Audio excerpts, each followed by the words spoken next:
Tādam jūrniekam kā es, ceļojums ir mans bezgalīgais iedvesmu avots. Pateicoties zīmēšanai, es varu laust laika dimensiju un paplašināt savu redzesloku. Ceļojumu dienas grāmatas bildīšana, ko izmantoja arī pagātnes pētnieki, ir viens no autentiskākajiem rīkiem, kā to darīt. Man īpašā piezīmja grāmatiņa, kura gaismā spēja atdzīvināt arī zudušas ainas.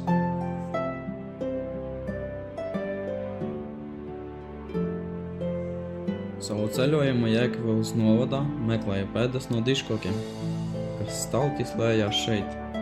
Es zīmēju vietas, kuras tagad ir neredzamas. Es redzu, kā zāles stiebri peld vējā un saules zelta stari dejo pa dižkoku lapām, izgaismojot to senos zarus un atgādinot par mūžīgo gaismu un dzīvības saspēli.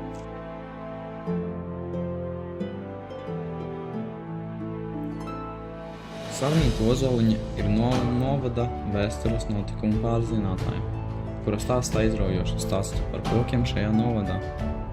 Tagad es pats jūtos kā vēsturnieks, lai gan mani darbarīgi ir zīmuļi, krāsas un spiču burtnici.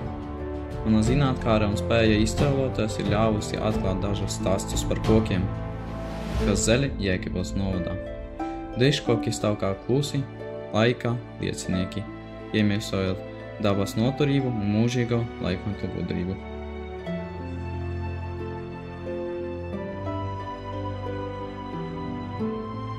Sarmīta Ozoliņa pastāstīja par tradīciju, kad ģimenē piedzimst bērns, tad tiek stādīts koks.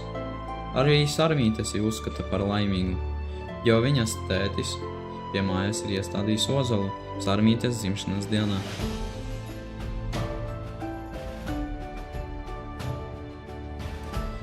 Sarmīte izstāstīja arī kādu leģendu.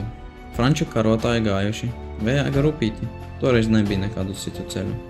Viņi virzījās pēc dabiskajām norādēm, un pastāv leģenda, ka šajos kalnos viņiem ir bijusi nometne uz dažām dienām vai uz nedēļu, un viņi šeit ir atpūtušies. Un šeit blakus ozolam ir bijušas mājas. Nostāsti ir tādi, ka šeit ir dzīvojuši cilvēki, kuri nav runājuši ne krieviski, ne latviski. Viņu tēvs vai vectēvs ir bijis franču karavīrs, kurš ievainots ir palicis šeit, apprecējis vietējo meiteni un dzīvojis līdz mūža beigām šeit. Uzvārds Vējš vai Vejs, tātad tas uzvārds varētu saistīties ar kādu franču vārdu. Mājas tuvumā bija liels pīlādzis, un zem šī pīlāģa ir bijis apglabāts viens franču karavīrs. Ozols, protams, nav franču stādījis, notika daudz vēlāk, bet no šīs vēju ģimenes. Pa gabalu izskatās, ka maziņš, bet pieejot klāt, tas ir dižens.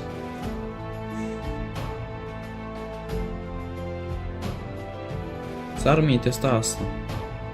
Arī ap ozoliem sen latvieši veidoja svētvietas. Nevelti saka, ka koks ir vecākā dzīvā būtne uz zemes. Un Latvijā koki var dzīvot vairākus simtus gadu. Dižozolam jauna vārda došana var iemūžināt ļoti svarīgu vēsturisku faktu. Lai godinātu vēstures notikumu, Sarmīta Ozoliņa mudināja dabas aizsardzības pārvaldi pārdevēt pie Krustpils pagastu Urķernieku mājas augošo ozolu.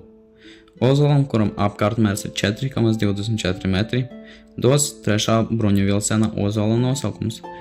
3. bruņu vilciens tika uzbūvēts 1919. gadā Zīlānu stācijas depo darbnīcā.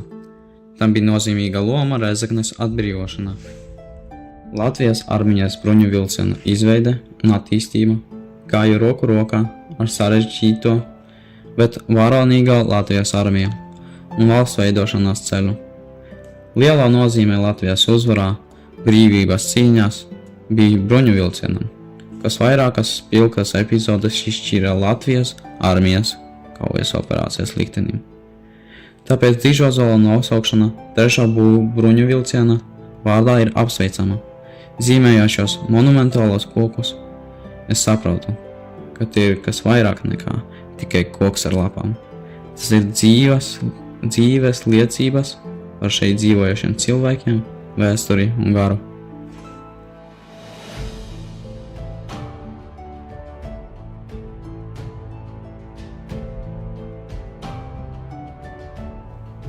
Katra līnija, ko zīmēju, katra nokrāsa, ko lietoju, es ņemu daļu no ozolu stāsta.